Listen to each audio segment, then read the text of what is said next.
right. Hello and welcome to episode 60 of the Rhody Rumble podcast. Today I'm joined by South Kingstown Rebel and the newest right-handed pitcher for the Cincinnati Reds, Ben Brutti. Ben, how you doing today? Doing good. Thanks for having me. Of course. Thank you again. First off, as I mentioned, it's been a crazy couple weeks, I'm sure, for you. Obviously, the MLB draft a few weeks back. We'll get into that a little bit later, but talk to me a little bit about what you're doing, everything you've been up to, preparing wise, and then also, it just seems like your life has changed a lot in the last few weeks. Yeah, so right now I'm in Arizona where they like their complex is. So just lifting weights right now and doing like a throwing program. So I'm here till Thanksgiving. I'm not playing in any games this year. So I got you. So I want to get into a little bit of your background, and then we'll hear about your draft story and then what you've been up to in Arizona. But a question I always love to start with, is what is your why or what motivates you? just it's like my passion in life playing baseball. So it's what I love doing. And there's not too many people from Rhode Island that end up playing professional baseball in the MLB. So it's kind of like something I want to do to help motivate others. And Yeah. I would just say I just like it's what I enjoy doing. Like if I'm bored, like I'm just gonna go play baseball. So it's not really like I work really hard, but it's like fun. I have fun while doing it. Was it always baseball from a young age, or did you kind of were attracted to other sports as well? I played baseball and basketball up until junior year of high school, but I always knew my whole life that I wanted to play like college baseball and play professionally. Got you. Yeah, that's cool. I mean, like baseball is so special. I'm a big baseball fan myself. I feel like it's so special because it's like we so much here, so often that like baseball players from a young age are really accomplishing, their goals and going off and playing at the collegiate level or the professional Mhm. level. I'm a big Yankees fan, so like a great example is like Jose Trevino, who's a catcher for the Yankees. Like just from a young age, just like listening to him talk about, wanting to achieve his goals and play for a team like the New York Yankees or just even get to the professional level. It's so cool to hear those uplifting stories. So, yeah, baseball is. I mean, it's the best. I unfortunately didn't work out for me, but I love watching it and I love talking to baseball players and covering it. So I'm glad to see that you followed through with your passion. Did you have a mentor or a coach growing up that maybe pushed you along the way to be better or just improve? Mostly both my parents, mom and dad, and my brother. My brother was a big he helped me out a lot for baseball because he plays at UI right now. So I always like wanted to be like him. Yeah, that's awesome. What was it like, I guess growing up with your brother, following in his footsteps? I know he's a pitcher at URI. I've seen a couple of his games. I'm a URI student, so I've covered a few of their games. But what was that like, kind of the dynamic between you two? We'd always be like going to fields together, hit BP, play catch. I'd always play like wiffle ball with him and his friends when they came over, and he'd always like push me to be better in whatever I was doing, whether it's like baseball, basketball, in school, just like in life in general. He'd always push me and be like a good role model. Yeah, that's awesome. This past season, let's get into, just this past year. Actually, going back to your junior year, I heard you were hurt, right? Is that correct? Yeah, I pulled a muscle in my back and I was out for like 4 weeks, which was the season. So Yeah. So talk to me a little bit about that, how you were able to kind of get over that. I know injuries are so tough, especially in high school, when you're still kind of developing. How was that season for you, really? it was tough to just watch it, but I knew I would get better from it, just like all the PT stuff that I do. And I ended up coming back to the player that I was before, and I ended up improving from it. So it helped me out with like other stuff, the way I move and other stuff. But it was obviously tough not playing. Yeah, I can imagine that's tough. Especially watching your teammates too. And, you're just so eager, you're just so cooped up to get out there. And I guess going off of that, I love to ask athletes about this because it's so relevant to now. But really like you were in high school obviously during the pandemic and when COVID hit and everything like that. So what was that like for you a couple of those seasons to, not play and kind of experience that with your teammates? COVID, Yeah.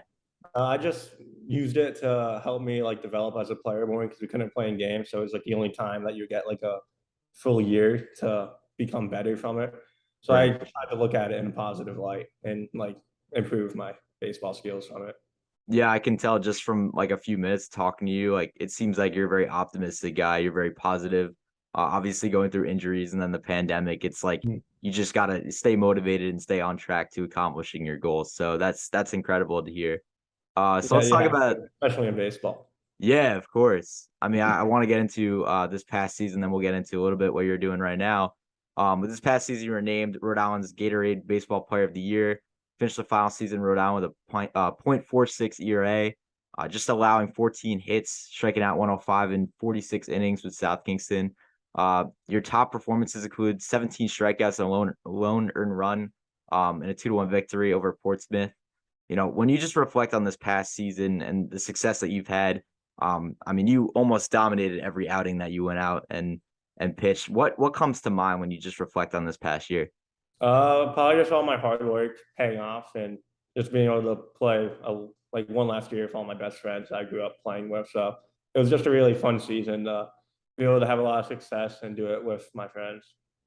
Yeah, that's awesome. And then over the course of 4 years, I mean, when looking back on high school, do you have a favorite moment, maybe this past year, or maybe it was your freshman, sophomore, junior year, that just sticks out to you from your career at SK? Favorite moment. I would say hmm, probably the Portsmouth game when I struck out 17 people. I would say that was probably one of my favorite moments. That then like basketball, there's like the basketball games are pretty cool because a good amount of people would show up to them. So Yeah. Did you probably the games towards the later of the season for baseball, and then like basketball my sophomore year I was on varsity, so it was cool to like play against like go to Hedgekin and play them. So did you play basketball as well at SK or just baseball? yes, I did. I played basketball there freshman and sophomore year. Okay. So that's pretty cool. A two-sport athlete in high school.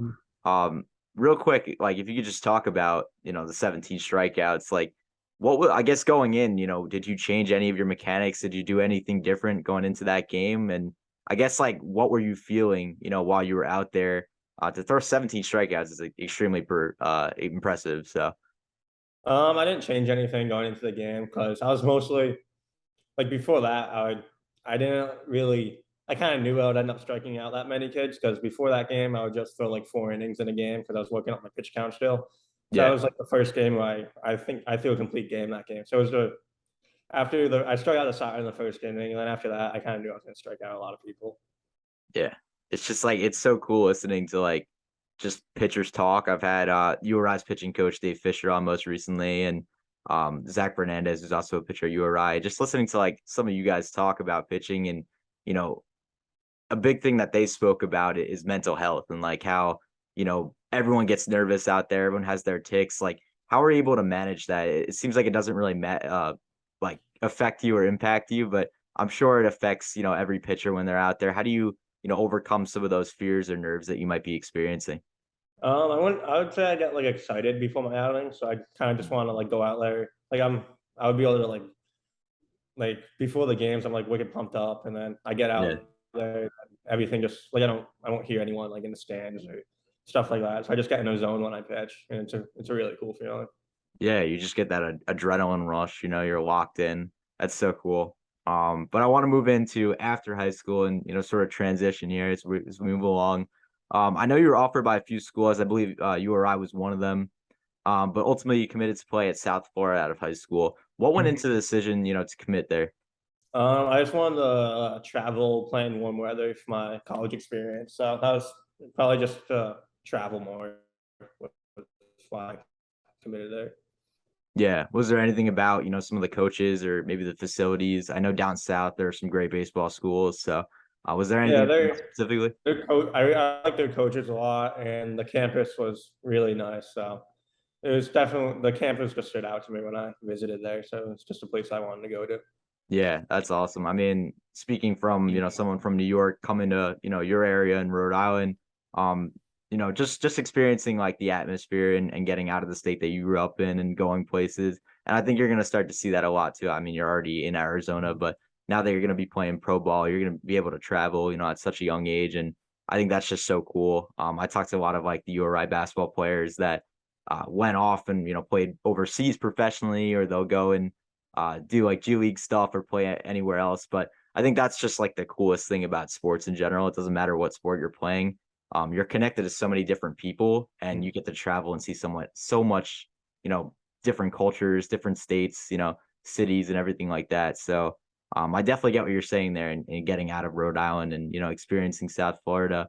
But really the question, and I think the big reason why I reached out to you was just about, your MLB draft story, your experience. So talk me through it. It's the 11th round, did you expect to get that call and did you know it'd be the Reds calling your name? Where were you when you got that call? So a couple hours before the draft started on day 3, we had a deal with the Reds. So I knew that they were going to draft me. So I was just in the car with my dad when they drafted me. We were heading home from a workout. So it was really cool. Just my name like pop up on the live stream and like share that moment with my dad. So it was nice. Yeah, that is really cool. So like talk me through a little bit more. Like, so you said there was a deal a few days in place, like beforehand. A couple hours before. Okay, so you had a few hours to make the decision. That kind of leads me into my next question. Uh, so it was a no-brainer that you were going to get drafted and you were going to go pro. Did you have the chance to talk it through with your family, or were you set on maybe potentially going to USF this fall? I talked it through with my family because I got drafted, and then there's still like a week or so when we were like negotiating the deal. So Okay. I definitely had a lot of talks to my parents about it. Yeah, I wasn't sure because I was talking to Dave, who's a pitching coach at URI, and he was saying that he had to make a decision. He had a few minutes to kind of make or a few hours to make a decision on the spot, whether or Mhm. not he wanted to go through with playing pro or go to college that summer, that Right. fall. So I'm always kind of, wondering, I'm sure you were overwhelmed a little bit. It was definitely stressful. I mean, you're like 18 years old, I take it, right?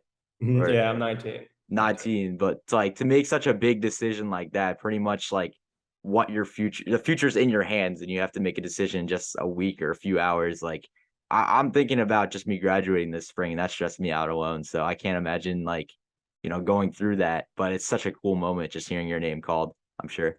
Yeah, it was cool, and I couldn't have made a wrong decision with it because I take it, I go play professional baseball, and if not, then I go to college and get another shot at it in a couple years.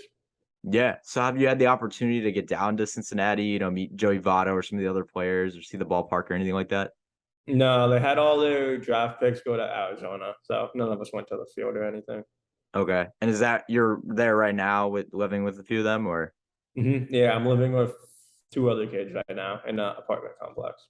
Okay. And I'm curious, does the team sets you up financially so they'll give you like access to like the house and the transportation, everything like that, or do you Yeah, have to come so down early? we didn't have to pay for the housing at all, and they have vans that come pick us up throughout the day to get us to where we live sometime. Gotcha. I was talking with Chris Wright a few years back, I think when I started this podcast, who was from Rhode Island, got drafted by the Giants. He was saying the same thing that I think he started out in Arizona as well. And the vans would transport back and forth. So that's interesting that, they really set you up there and, give you the opportunity to just stay active, get some throws in every day. And they really want you to succeed there. So congratulations on that. That's amazing. Thank you. Yeah, of course. A few more questions for you. I won't keep you for too long, but first I want to get into a few like rapid fire questions, and I have one more question to end it. So we'll jump into some of the rapid fire questions. But if you could compare yourself to any pitcher, professional, collegiate, whatever it is, who would you say that is? Tanner Houck, probably. Okay. Is there a reason why like you would model yourself after him? We're both low slot, like sinker slider guys. So, Mm. I guess that leads me into another question I had, which was like, what is your favorite pitch to throw? probably my slider, I'd say. Okay. I saw something you touched 95. Is that the fastball or is that the what pitch is that? Yeah, I hit 97 with my sinker this year. So, All right. That's really impressive as well. Your favorite pitcher of all time? Pedro Martinez. Man, I'm a Yankees guy, so I stick more with Mariano, but respect. You could choose face like any batter, past, present, anyone, who would that be? Babe Ruth. Why Babe Ruth? 'Cause people say he's the best of all time, so I'd want to strike him out. Not like Shohei or Barry Bonds or you know anyone like that. Actually, maybe Barry. Either Bonds or Trout. Bonds, Trout, or Ruth. Trout, yeah. Yeah, so, I mean, you know what? I just thought of another question. Actually, who is like this is a big debate. I've seen a lot of this. Who is your goat of baseball? Probably Bonds. Bonds. Yeah, that's a good answer. And then one more question for you. World Series prediction this year. Oof.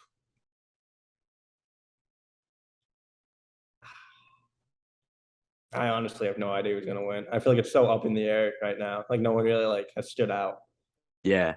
I feel like the right answer has to be the Reds, even though, I mean. I know. I gotta say the Reds. So You got the Reds? All right. Well, that's a bold take, but let's see. One more question for you. Again, I appreciate you taking the time. But just best piece of advice you can give to an aspiring high school or collegiate baseball player, maybe with the dream of going pro or taking a similar path that you took. I would say just keep working hard, and you're gonna fail a lot in every sport that you play. So not getting too discouraged when the times are tough in the game. Yeah, there it is right there. Pretty simple, but right to the point. Ben, thank you so much, for taking the time again. Congratulations on all your success. I'm Thank you. sure we'll be hearing your name a lot more. And it's represent Rhode Island. I'm not from Rhode Island, but I love doing this podcast, interviewing Rhode Island guys. It's the smallest state, but you guys definitely stand out. So represent, the 401 in a good way. I appreciate you taking the time again. Stay healthy. And best of luck with everything. Thank you. Appreciate your time. Thank you. Have a good one.